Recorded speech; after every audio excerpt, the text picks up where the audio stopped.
Hi, I'm Lauren. And I'm Matt. And this is Publish and Prosper, Where publishing, e-commerce, and marketing collide.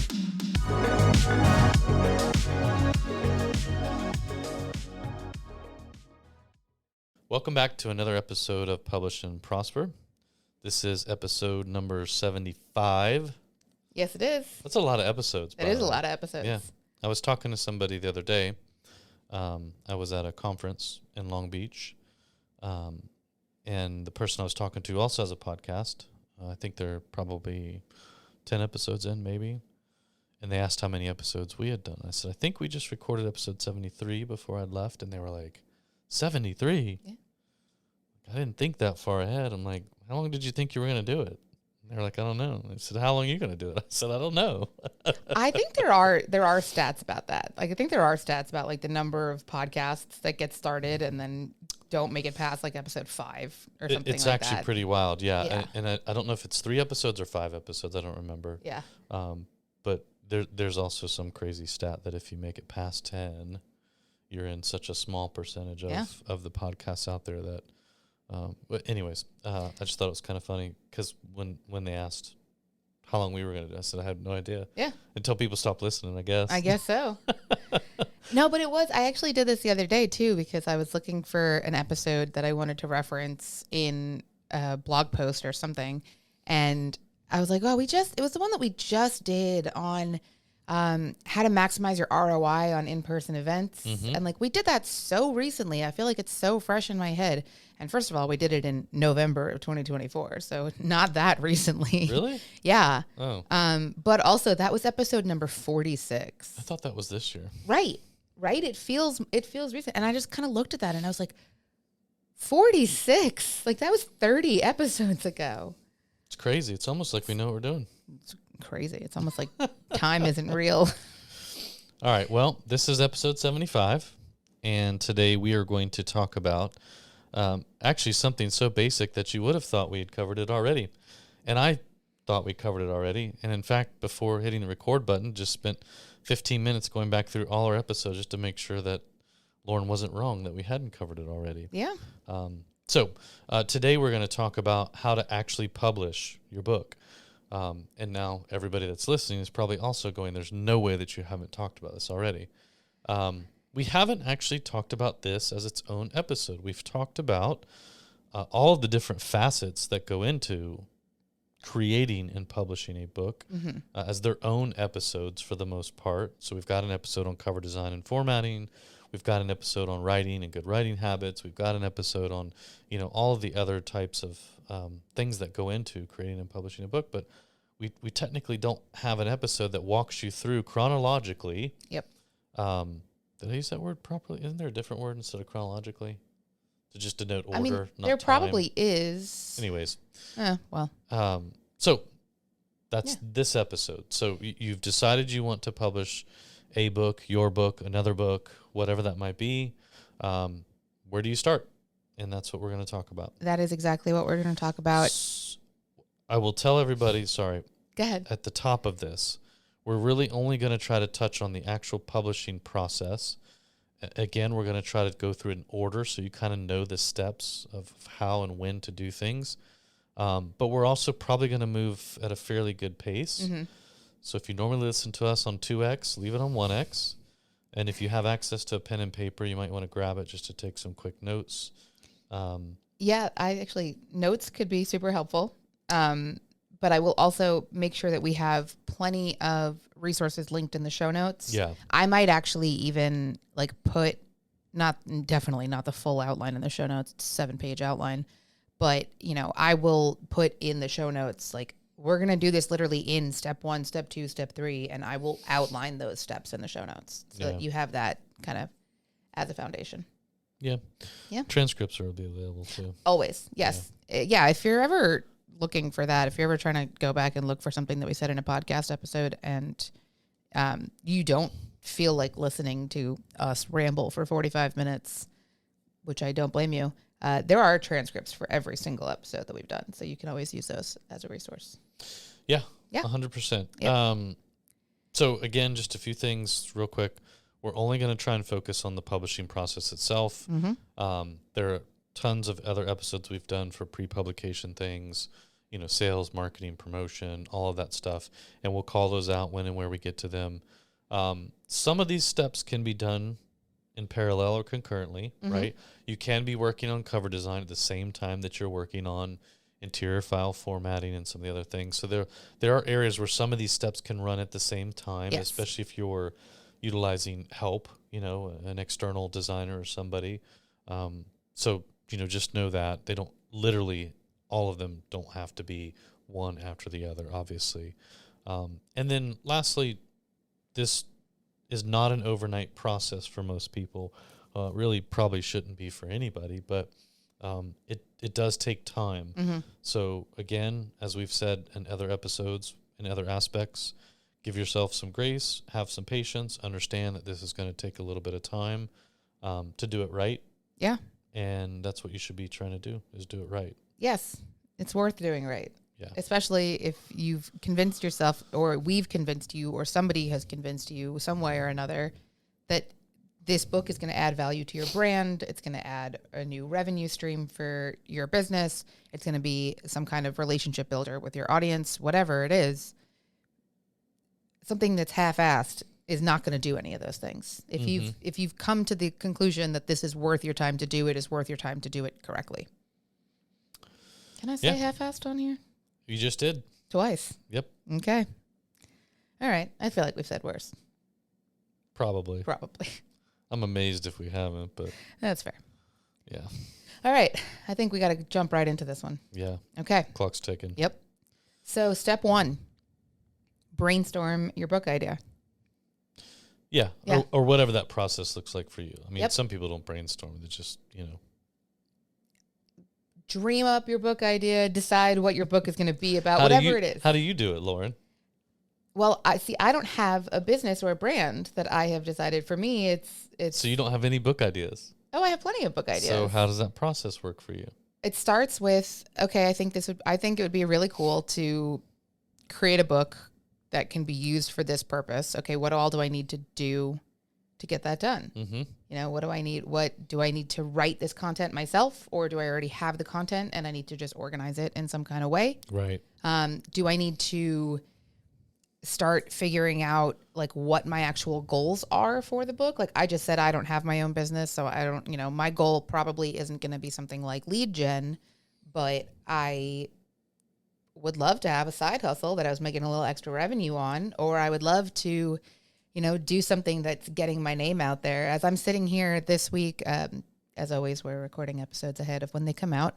As I'm sitting here this week with both eyes on the social media surrounding the Epic Universe opening and all of the people that I follow, and I just sit there and I'm looking at it and I'm like, why have I not tried to do anything that would get me into the theme park media space? Like, I don't know. What, so maybe that's my interest in writing a book, is to try to get my name out there, do some authority building, do some foundation work. But whatever it is, I need to know what that goal is ahead of time. So right? you need your book idea. Yep. You need to know what your goals are for that particular book, why that idea, how you're going to create the content, what are your goals for the book. We've talked at length about all of these things.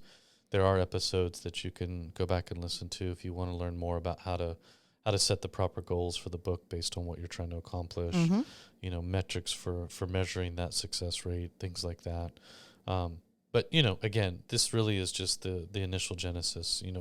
What's the book going to be about? What's driving you to write it?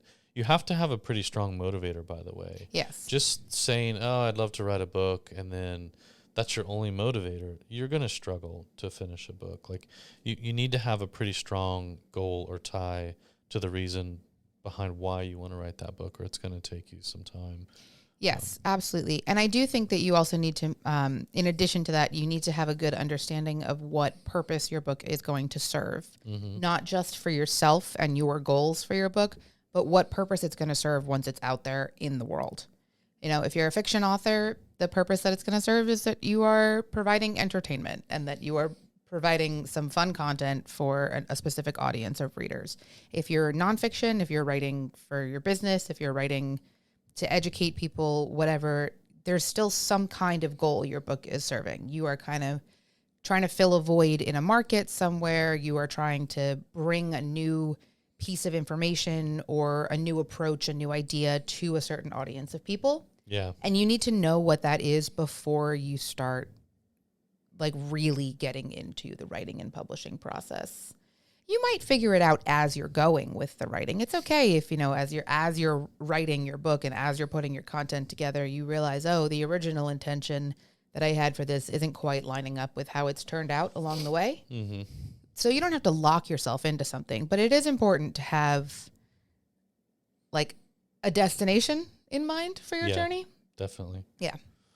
Part of the brainstorming process includes doing some market research and things like that. You can go back and listen to episode 51 to hear a lot more in-depth strategy and tactics around market research, audience research, things like that. We figured out, okay, we want to write a book. This is what we're going to write the book on. Here's my goals for writing the book. You need to write the book. Yep. You need to create the content. You need to organize your content if you're going to use existing stuff. So now that you know what you're going to publish to a degree, you really just need to kind of figure out, is this all going to be created from scratch? Do I have some existing content I'm going to incorporate into here? If you're like us and you're going to be writing a book based on your podcast, do you need to pull down transcripts and organize those and sort of figure out which ones you want to use? Maybe take all your transcripts, run them through ChatGPT or something, and try to get yourself an outline and a summary to start with. That'll really help kickstart the process. And then I think something that's really helpful, once you've kind of figured out content, how it's going to be created, and you can really get started on it, you need to give yourself a deadline. Yes. Yeah, and it has to be something it doesn't have to be something that you are like hard locked in on a date that you are like, come hell or high water, I'm going to have this book published by this date, which it can be if you want it to be, and power to you if it is. But at the very least, you want to set yourself a goal. You want to have a deadline of, okay, I would really like to have this book out in time for this event. So what do I have to do in order to get it done for this event? And, the world's not going to fall apart if you don't get it done in time for that, hopefully. But it's a good, reasonable like place to say, okay, I'm gonna be here by this date. Now, how do I work backwards to make sure that I have it done for this? Yes, for sure. I do also think that it's important to be realistic while you're working on that deadline as well. Not just in terms of, like we said at the beginning, that this is something that takes time. It's not something that you're going to do overnight. Also, give yourself the grace of don't lock yourself in so hard that you're either committed to seeing it through all the way, or you're going to disappoint a bunch of people if you don't. So, don't start taking pre-orders for a book that you've only written 2 chapters of. Yes. So that's a little bit different. Just publicly saying you're working on a book and you want to have it published by this point. Yes, that's a good level of accountability. It's a whole nother story to start taking money from people. Right. That's way too soon. Right. And that's also wildly different than just disappointing a few people. When you're taking money from somebody you don't produce, that's actually got a different name, and that's called fraud. Yes. So let's not run down that path. But some good old-fashioned public accountability never hurt. Right.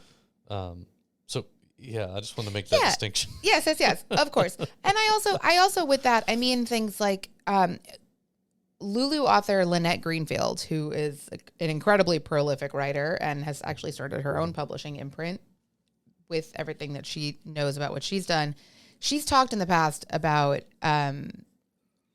part of her book writing process is that she designs the cover first. Once she has an idea for a book, she designs the cover, and then she kind of like uses that a little bit as inspiration as she's writing it. Like she has that cover displayed somewhere nearby so she can kind of look at it. I didn't know that. Yeah, she talked about it, I think, in a blog post or an interview we did with her, which I thought was really cool because that's not something that whatever would have occurred to me and it's not necessarily something that I would recommend, but I thought it was interesting. And that's a great idea. But I also don't want to be like, you should spend 6 hours on day one deciding what font you want your book to be written in and what font you want to use for the heading and the chapter title and the footers. Like, let's work on getting that content out there first. Yeah, I think that's cool that works for her. I think for most people, including myself, I would spend too much time messing around with the book cover. Yeah. That for me would be time better served writing, because the book cover, I think, is one of the more fun parts of creating a book, in my opinion. Mm-hmm. And I know I would definitely geek out on that and just waste so much time. And I think that for me, that's a good incentive or reward after either finishing the manuscript or at least getting through half of it and saying, okay, as a reward, you know, maybe not the Disney trip yet. Maybe you get to start messing around with cover concepts and get those off to your design artist and then get back to writing. Yeah. And then, you know, when you're done, the fun part really kicks in of like, okay, are there any fun, quirky things you want to do with formatting? What are you going to do with that cover finally? Maybe you've got some concepts back from your designer, or, you know, maybe you got a cousin who's an artist or something like that that you're using. Doesn't matter. Yeah, and this is kind of what we mean when, I think Matt said it earlier, that, you know, some of these steps can go, like, they can be concurrent with each other. You can be working on different pieces of this at the same time. And in fact, you probably should be, because it's going to slow you down if you have to insist on getting every single step done, completely done before you start the next one. Yeah. There are just some things that you need to do. Like, you need to finalize certain things in order to get other things done. So like we're saying here, you know, if you want to start thinking about your book formatting while your editor is reviewing a draft for you, if you want to start brainstorming cover design ideas while you're in the process of drafting your content, all those things are well and good, but you can't finalize any of those details out of order. That's right. And that's important to keep in mind. Yeah. Which is why it's a great idea to have a deadline and a plan. Yes. Yep. 100%. I don't normally like plans, and I still don't like to refer to it as a plan. Okay. I like to call them outlines. But those are two different things. And I use an outline as a checklist, so you've seen it. Like, that's true. I will literally put a check mark emoji next to each chapter or whatever. Like, that's just my roadmap. It is my plan, but in my brain, if I think of it as, no, this is the outline, which will also become the table of contents. It's just easier for me to just start checking them off and going through and writing.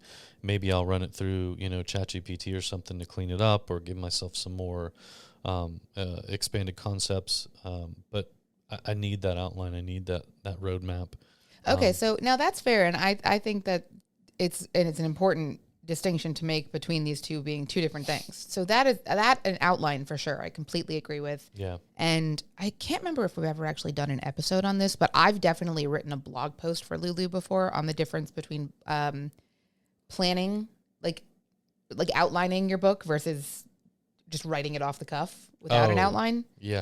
I don't know who does that. That's like, that's wild to me. Yeah. I mean, Absolutely. I'm sure some people do, but man, I couldn't imagine writing a whole book without an outline. I just don't think many people do that. But I couldn't either, but there are definitely people that do. Maybe it's more common in fiction. I think it is more common in fiction. It has to be. If you're just creatively writing, sometimes stream of consciousness, sometimes not. Like, I could see that, but I can't imagine a nonfiction writer. No, yes. no. That's completely agreed, for sure. But now, the distinction between that and a plan, by plan, I mean, you know, have a plan in mind for the actual publishing process of your book. You know, have a plan in mind of saying, like, okay, my goal for this book is to be about 75,000 words, because I've done my market research and saw that that's pretty standard for the genre of book that I'm writing. So my goal is to hit 75,000 words. When my draft is at about 60,000 words, I'm going to start researching editors so that by the time I have the draft done, I already have a list of editors that I'm going to go and reach out to. Yeah, if you don't have some already. I mean, yeah, that's just an example that she's given you. You can research editors sooner, definitely not later. Right. It's probably even better. And I don't know how busy they are these days, or, you know, where you're going to go to find one necessarily, because there's so many places, right. Technically. But well, let's get into that then. So step 3? Sure. Yeah. That's your favorite, I know. It is. Okay. Actually, let me back up just for 1 second. Go ahead. I'm sorry. Back to step 2 real quick. Yes. The last thing is, I think sometimes you and I just assume this is a given. But for everybody out there who's never done this before, you might be thinking, okay, I'm at the step where I'm going to create, write, collect, combine, curate. What am I doing it in? So you can do it in something as simple as Google Docs or a Word doc, as long as you have the ability to export it as a PDF, which you do. But there are also tools out there, and we've talked about these. We have a whole episode on them that are designed specifically for that. So you can use something like Atticus or some of the others. So I just wanted to make sure that everybody knew, like, you can use any of these market tools or even something as basic as Word.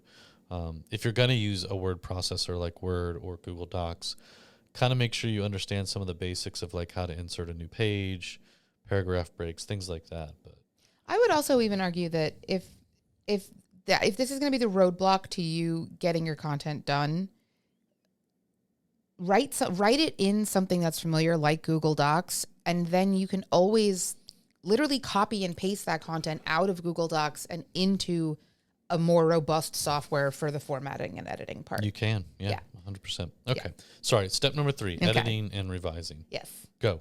So editing and revising is something that you should do in probably stages for sure. And it's going to be a mix of self-editing and outside editing, I guess.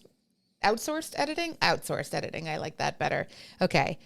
So I'm always going to make the case for self-editing as you're writing. Not a ton. I'm not saying that you should deep dive every 1,000 words that you write. You should go back and revise them on the spot. Let me stop you right there. Okay.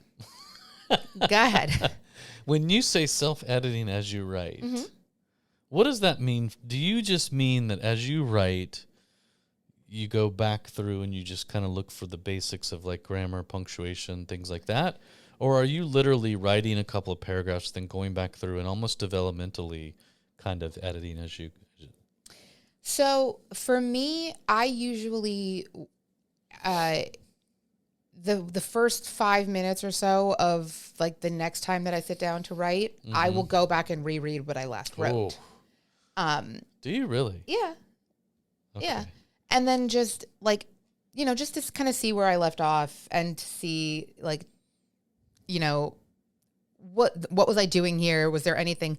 Sometimes I'm really terrible about like, I will be 3 steps ahead of whatever I'm writing. So I will be writing a scene and I'll already be imagining what the next scene looks like. And then if I didn't make a note for myself of what that picture looked like, I'll go back to jog my memory and reread what I wrote.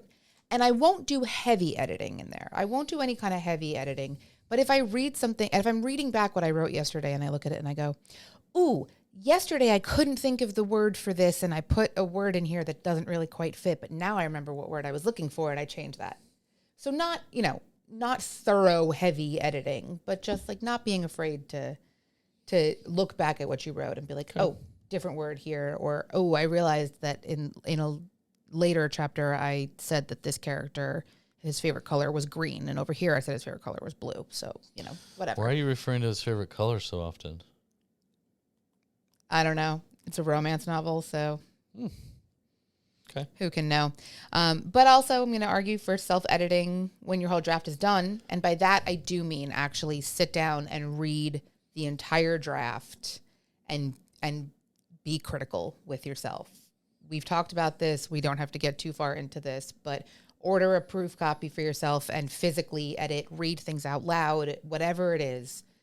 Do at least one round of self-editing before you consider getting other people involved, whether those other people are professional editors that you're going to hire, beta readers that you're going to do some kind of like, they're going to do it for free or as a volunteer thing, peer editors that you guys are going to do some kind of content exchange and edit with each other, anything like that, whatever.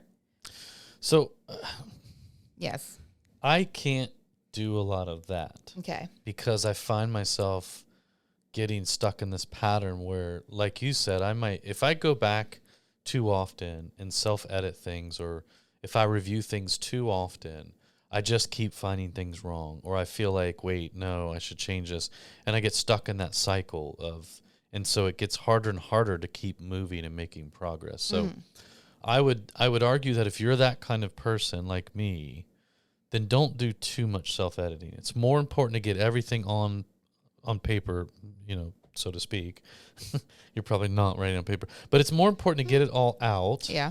And somewhat organized in a way that flows and makes sense, and then maybe at the end run through, obviously, and make sure you haven't missed anything gratuitous or whatever that might be. But then get it to somebody else Yeah. and let them take a pass at it. Now again, that's if you're like me, where you can easily get wrapped up in the cycle of just continuing to keep self-editing the same chapter or the same, 4 chapters over and over, which is prohibiting you from making progress. Some people can do what you're saying and it's not a problem. They can do a quick skim and then move on to the next. But I think some of us get wrapped up and we'll just keep changing things and picking at things. So I think for those of us that have that kind of issue, it's just better to get it down, get it on the paper, get it typed out, whatever, and move on, and then come back through at the end. So yes, I agree with that. But I think in that case, the step that I would say, or the stage of editing that I would say you should skip, is the self-editing as you're writing, not self-editing when you're done with your draft. Right. I would agree with that.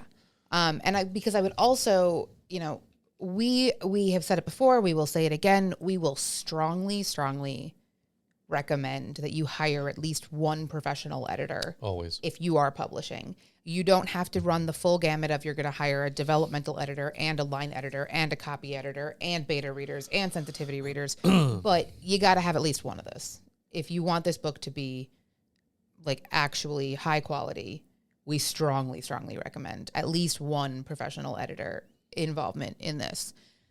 That being said, editorial services can be expensive, and they oftentimes will charge in some way, whether it's by the hour or by the word count or by the number of passes that it takes. It's in some way their services are determined by what you're giving them to begin with. So if you take the time to say, I'm going to do one round of editing before I pass it off to a professional editor, you might catch some things, make some changes, fix some things that they're not going to have to worry about. That'll bring the cost down a little bit for you. We've referenced in the past Editorial Freelancers Association. It's a great resource for finding freelance editors, and they will also regularly share, I think they update annually, a kind of chart of this is what you should expect in terms of pricing. This is like kind of market average, market standard pricing for editorial services. They put out a really lengthy yes. PDF that you can get access to. They're usually every year. You're right. I think right now the average is probably around $3 to $4 a page. Okay. As a benchmark for editing pricing, but again, that's an average, and I think you can probably find editors that charge a little more and some that charge a little bit less. Mm-hmm. And I'm by no means boxing, all editing into that price range, but for a 500-page book, you should expect to pay, $1,500. Yeah. Somewhere in there. But you should also expect very good quality editing for that.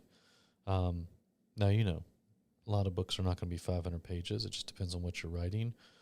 I think the average business book these days comes in somewhere around 200 pages, roughly, 225, something like that. So, again, editing is not...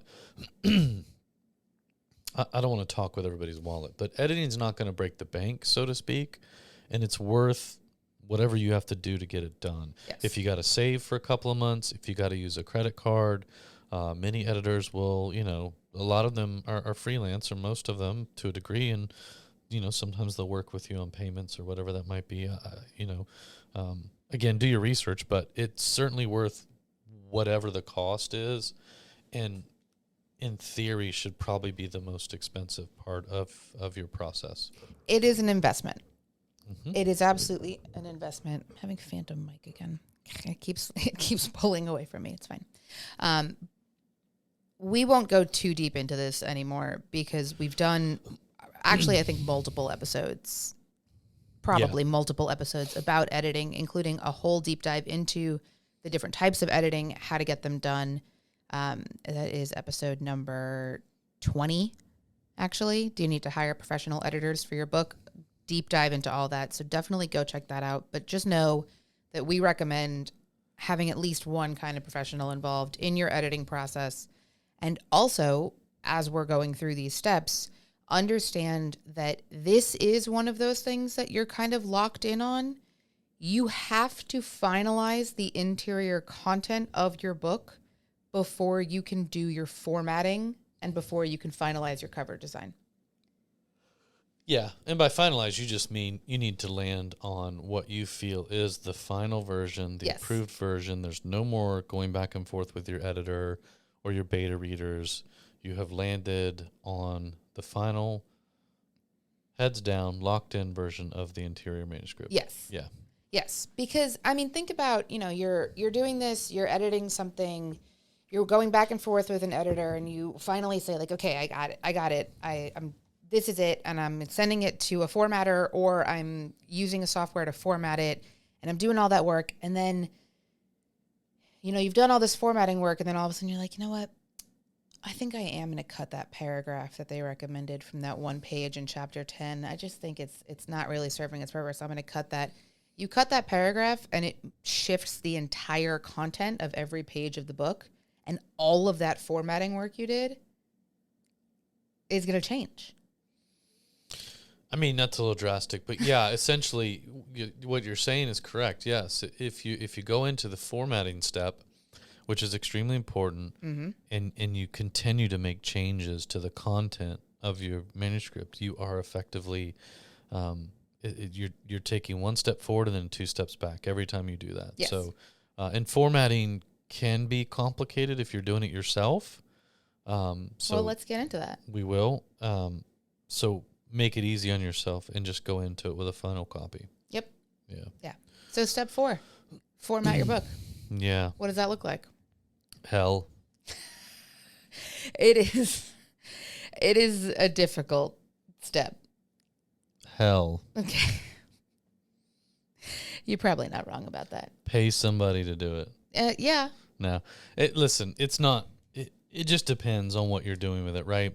If you're just going to go with some basic interior formatting, which is probably 50% of books on the market, it's not that complicated. There's plenty of resources out there. We have resources out there. Yes. Excuse me. There are tools, like I said, if you're already using something like Atticus to write and create your book anyways, they do the formatting for you.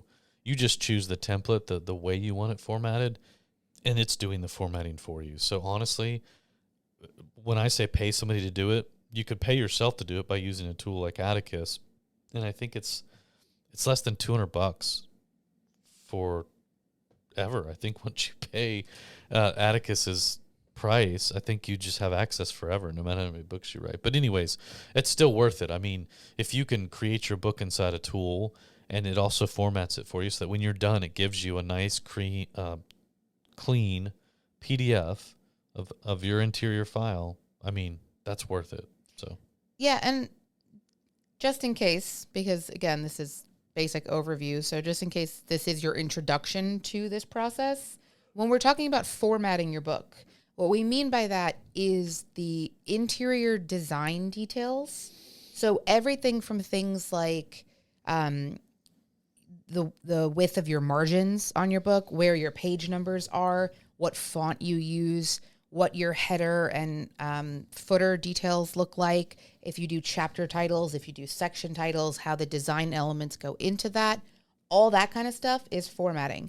It's also going to include things like your front matter and your back matter for your book. Front matter is stuff like your title, your half title page, your copyright page, table of contents, blah, blah, blah. Back matter is going to be like about the author, other works. If it's educational, nonfiction, you've got some kind of index or appendix, citations, whatever. We've, again, gone into depth on all of this kind of stuff in other episodes and in other content. There are some really great blog posts about different steps of formatting. There's also a webinar that I've referenced before. It's one of our oldest webinars that we've done, but it's also one of the most valuable ones we have. That's fun with formatting. That's literally just a screen recording of how to do different elements of formatting. Super, super useful. So that is what all of that stuff is. And that's when we talk about formatting your book files. Mm-hmm. That's what all of that includes. So whether you are paying a freelancer to do it for you or using a software like Atticus or something as robust as Adobe InDesign or even Word, you can technically do all your formatting in Word if you choose to. I wouldn't recommend it. Yeah, me either. But you can if you really want to. If you got nothing but time on your hands. Yeah. Yeah. And you're a very patient person. That patience is a must for sure. But it is also, it's a very important step. And it is something that we don't talk about this a lot. I talk about this a lot. This is one of my favorite soapboxes to get up on. Your formatting, while it may seem like a small detail, is often the number one indicator that your book is self-published. If you want your book to look like professionally done, you cannot skip these formatting steps. I'm sorry, it's true. I'm gonna push back a little bit there, because I can't tell you how many books I've purchased at a bookstore that came from top 5, top 10 publishing houses, where the formatting looked like it could have been a self-published book. If you want to talk about what really gives away a self-published or indie creator book, I still maintain its covers all day long. Yes. The interior formatting, most people seem to be able to pull it together enough so that it looks pretty decent and legible. Now, I'm not going to deny that we see some stuff coming through where it looks like, I forgot we're on the air. There's some things I can't say. It just looks rough. It looks like somebody exported their Word doc as it was, and it's double line spacing, and the margins aren't way justified. Worse, yeah. Like and they were weird. standing on their head with a laptop that was on a low battery. They had just took a strong hit of meth after drinking 3 cans of Monster Energy drink, and decided it'd be a good idea to go ahead and format their Word doc. Like, we have just seen some of the worst dumpster fires come through. But I will say I've seen just as many that were like, really, I just paid $24 for this at a bookstore, and again, it looks like the interior file was formatted by a 5th grader using Microsoft Paint and Clippy from 1993 or something like that. So I don't know. I push back a little bit on your statement, but I understand where you're coming from. I just don't want people to think like, oh my God, I've got to spend more time on my interior formatting than I do anything else. You should spend time on your interior formatting. Yes. You should get help where you can, even if that means paying for something like a tool like Atticus or something. Yes.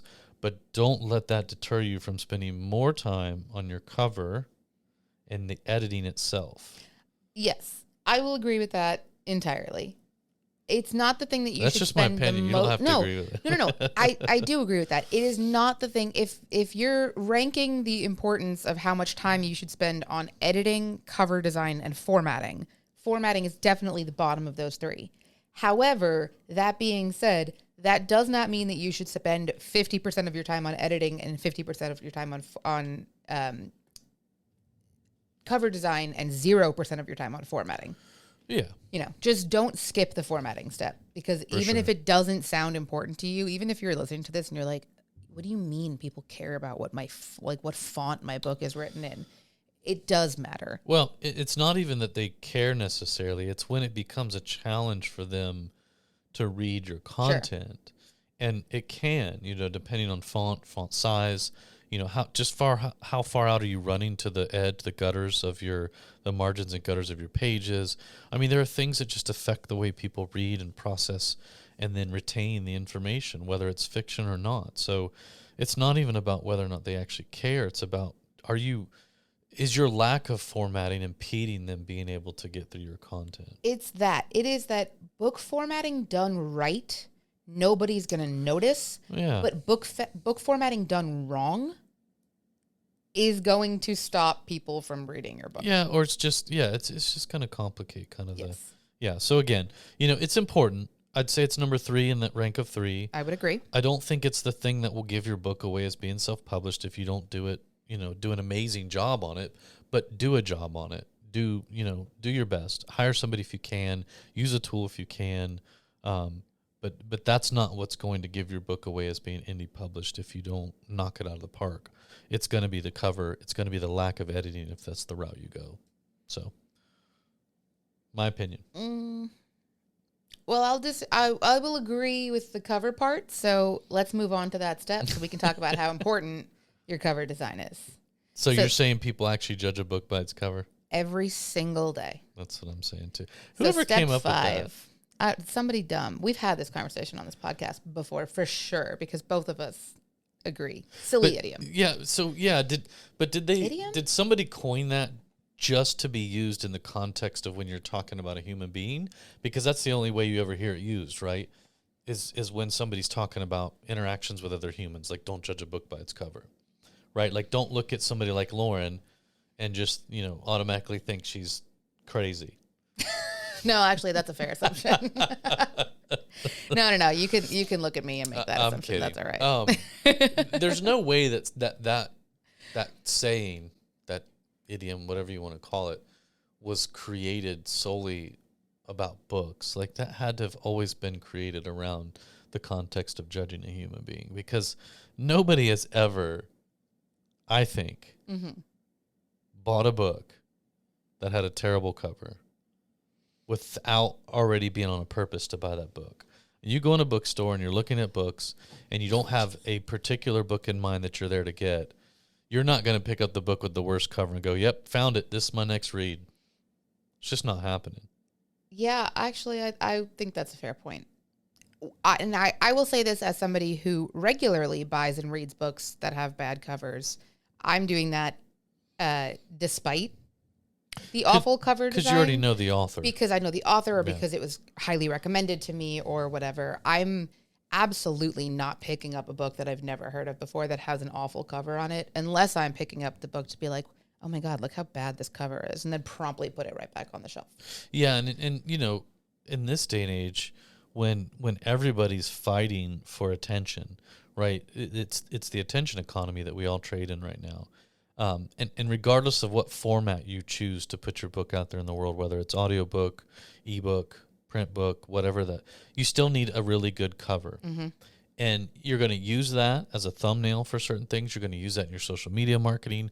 You're going to use that on your website. You're going to use that on lots of different things. So that book cover is very important when you're trying to cut through all the white noise that's out there digitally and physically in, bookstores and things. Absolutely. So let's talk about cover. Okay.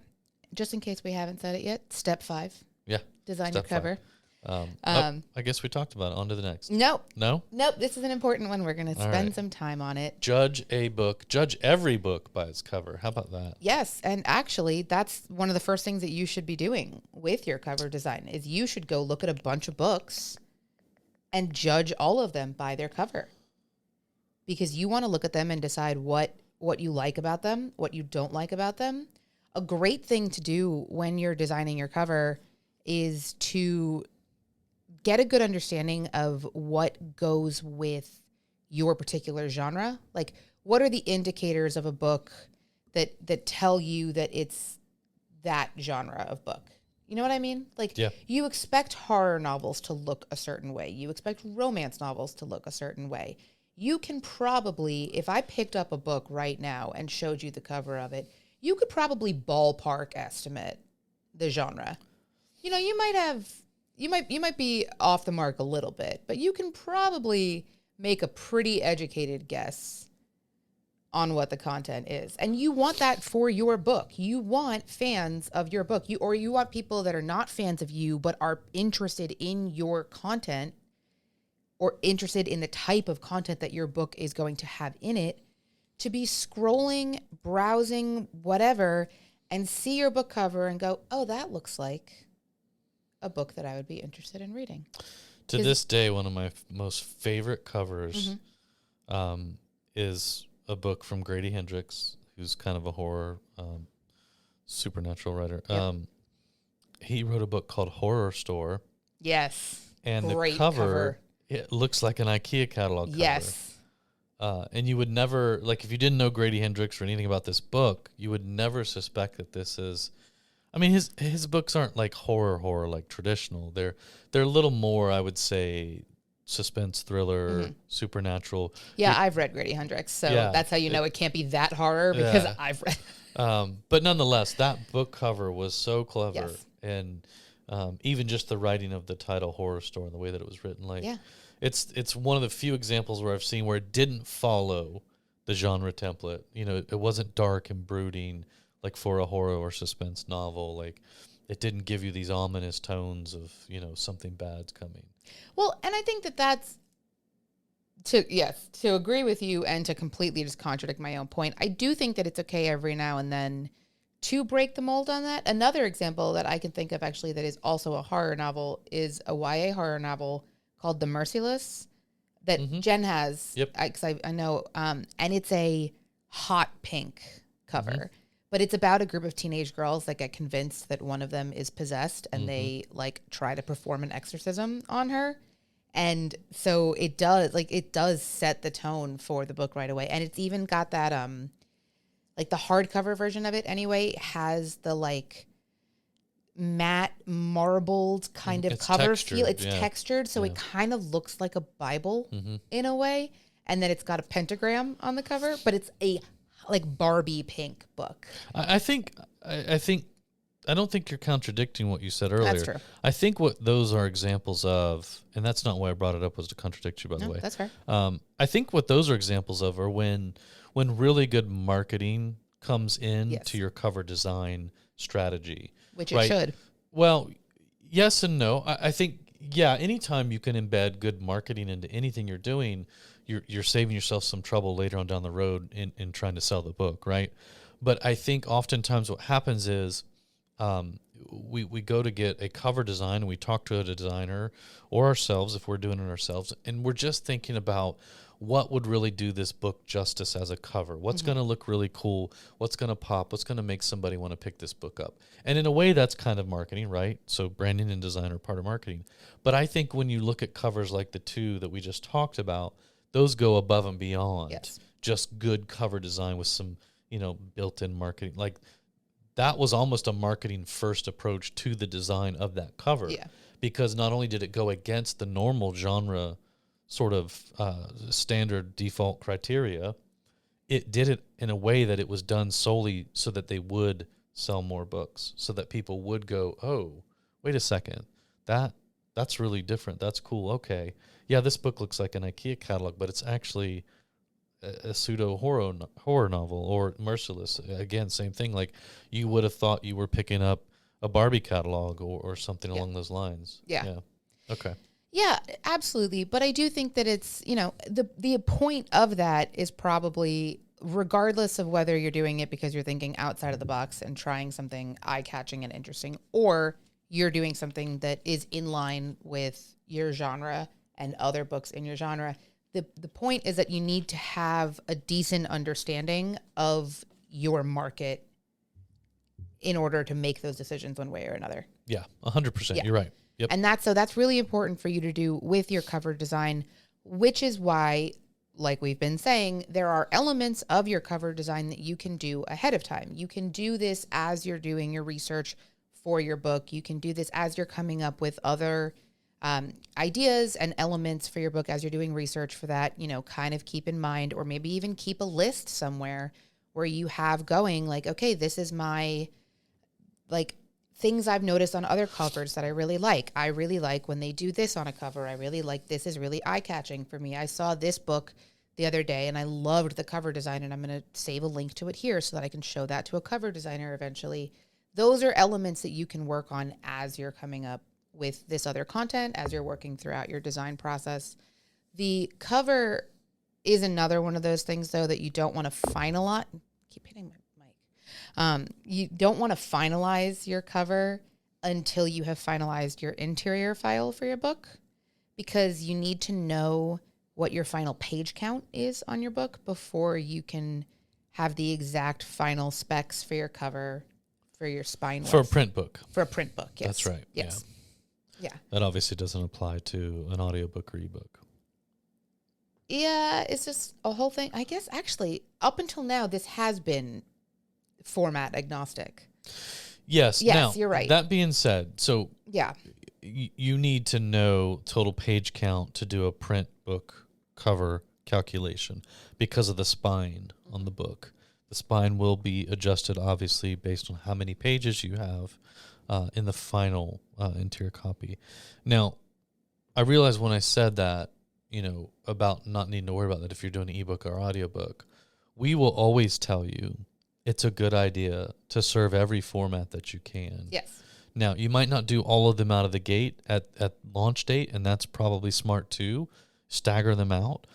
But if you have the means, the money, the time, whatever, whoever's doing your cover, whether it's you or a designer or whoever, design for print first, because it's easier to then take that and reverse engineer it to a cover for an ebook and a cover for an audiobook. And then whenever you decide to push the print version out, you have that cover done, and it's just less work on your part. Yes. And two things that I want to say to that.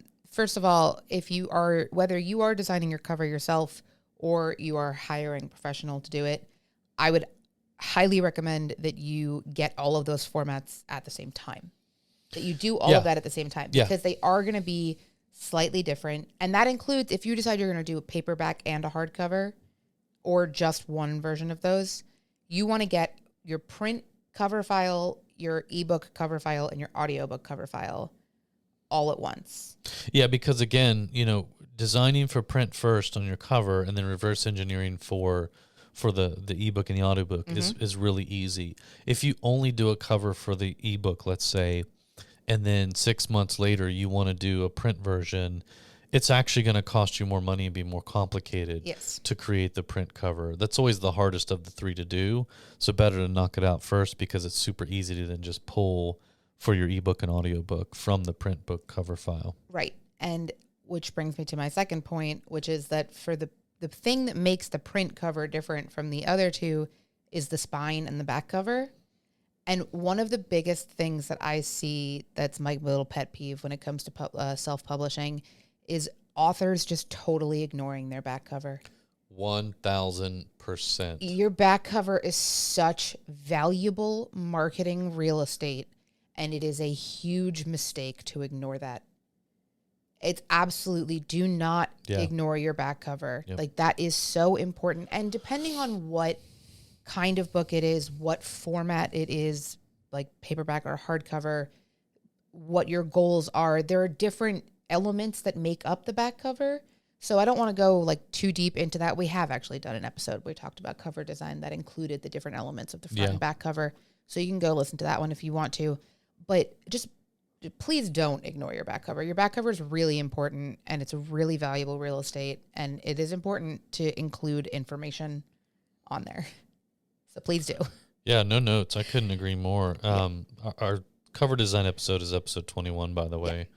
So a little ways back, but back cover super important. Yes. Couldn't agree more. And then your ebook cover is just basically a cropped version so that it's just your front cover and not including the spine and the back cover. And then your audiobook is just a resized version of that in a square instead of portrait. Usually, yeah. Yeah. Yep.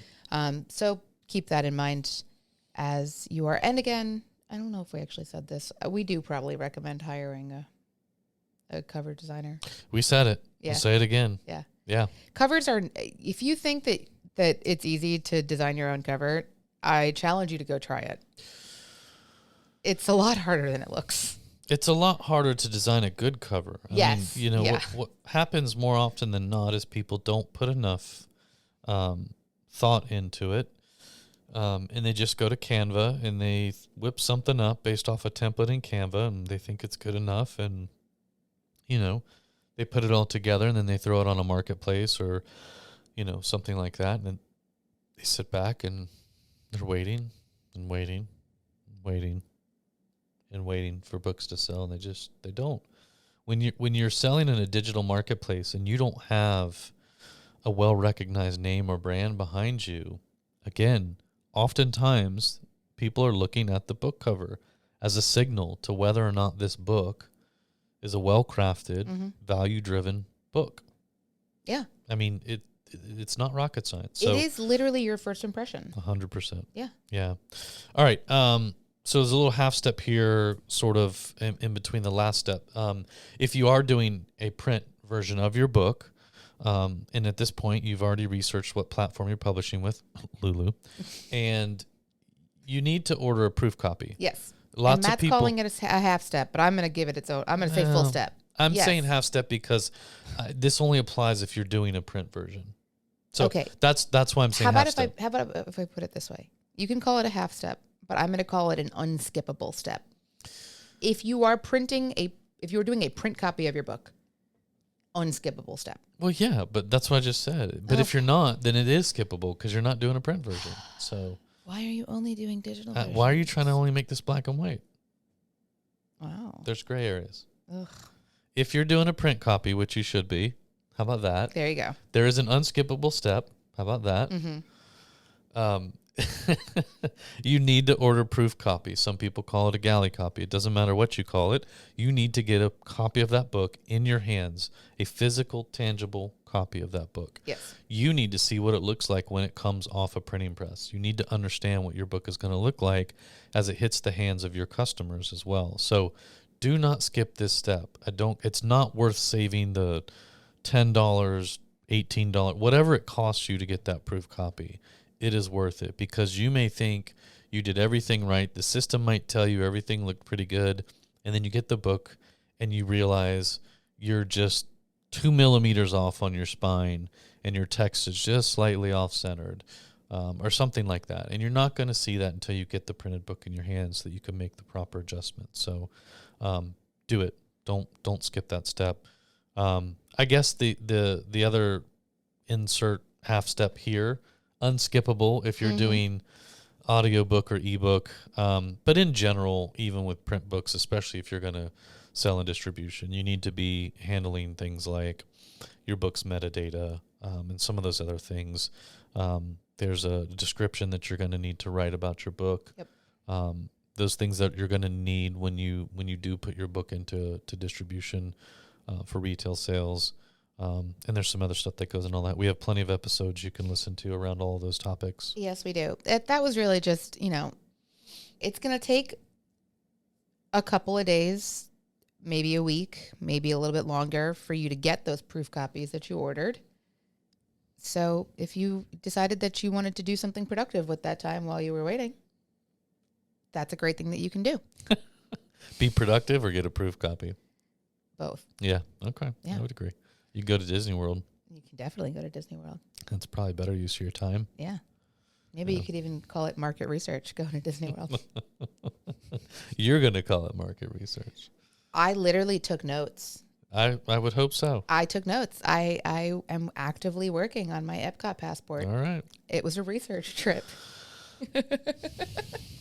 All right. Last step. Step Last number one. 7, right? Yep. You're going to finalize and actually publish your book. Yay. Yay. What does that mean? What does that look like? Well, by finalize, I mean actually look at the final copy of your book once you have it physically in your hand, or not final copy. Look at that proof copy of your book once you have it physically in your hands, and you're going to want to thoroughly review that book. You're going to scroll through it, flip through it, scan through it. You just gave away how you like to read, although everybody already knew that. That's true. But no, you're gonna really go through your book in whatever format it exists in, and you're gonna look for things like, is it hard to read in any spots? Are your margins, maybe you got the margins incorrect or the gutter incorrect, and actually it turns out that all the words that are close to the spine are actually a little hard to read. Yeah. Or maybe you went too far in the opposite direction and it's too close to the edges and it looks a little funky. Maybe your spine didn't quite line up right on your cover, and you thought you had the text centered on there, but it turns out you really don't. Hard to get right. It is hard to get right. Even traditional publishers, if you go look at a bookstore and you find the same 10 book, like 10 copies of the same book on a shelf in a bookstore, you'll see little discrepancies in how the spine is placed, like how the cover art is placed on the spine. It is hard to get it perfectly right, but that's something that you're going to want to check. You're going to want to make sure. You might also want to see, you might just have some interior formatting issues that you didn't realize, that you didn't catch in the PDF when you were reviewing it, that it looks like you actually did have one page that has a single orphaned line on it, or there's accidentally a blank page somewhere that you inserted somewhere in the doc and it knocked everything else out of line. And suddenly your left pages are printing on the right and the right page, everything's all messed up. So you want to just go through that. You want to look through it. You want to make sure that everything looks the way that it's supposed to. And that the copy that your hopefully hordes of new fans and followers are going to buy is going to be the best possible version of it. So once you've done that review and once you've gone through your proof copy, you're going to want to make any changes that you need to make to that file. Hopefully not many, maybe even not any. Congrats to you if it's not any. But, hopefully you can get that done. If you make some really major changes, if there are actually things that you're like, oh, I actually have to fix this entire, shift this entire thing. I do have to, delete content here. I have to move things around something. You might want to order another proof copy to make sure it got fixed and make sure, you didn't create a new issue by resolving the old one. But once you've done that, however many times it takes, however long it takes, once you've actually done that and you finally have a book in your hands, you're like, this looks pretty good. Yeah. This is it. Then that's it. Then it's time to publish. And you did it. What does that actually look like or mean? Is there I know for us, there's a button you hit. Yeah. And then you get this cool little thing that says congratulations. And yep. I would imagine, I guess maybe it's similar on other platforms, maybe not. I wouldn't know. There's only one platform I'm ever publishing my books on. All right. So just a quick recap. Yes. Step 1, brainstorm your book ideas and content, right? Yep. Step 2, you're going to write, create, curate, organize all that content together into a manuscript. Yep. Or an interior file, however you want to. Step 3, you're going to revise, or you're going to edit and revise. Both. Hopefully you're going to also be contracting with an editor. Please. Yeah. Yep. Step 4, formatting of your book, right? Yep. Super important, fun, sometimes not so much. Maybe not fun, but worth it. Uh-huh. Mm-hmm. Number 5, design your cover. Now that's fun. Again, yes. And some of these can run concurrently. That's fine. Then we said there's a half step in there, right? Yes. You're going to order, if you're doing print, you're going to order a proof copy or a couple of proof copies, and you're going to go through that thing from cover to cover. Fine tooth comb. Mark it up. Do whatever you got to do. Find all the mistakes.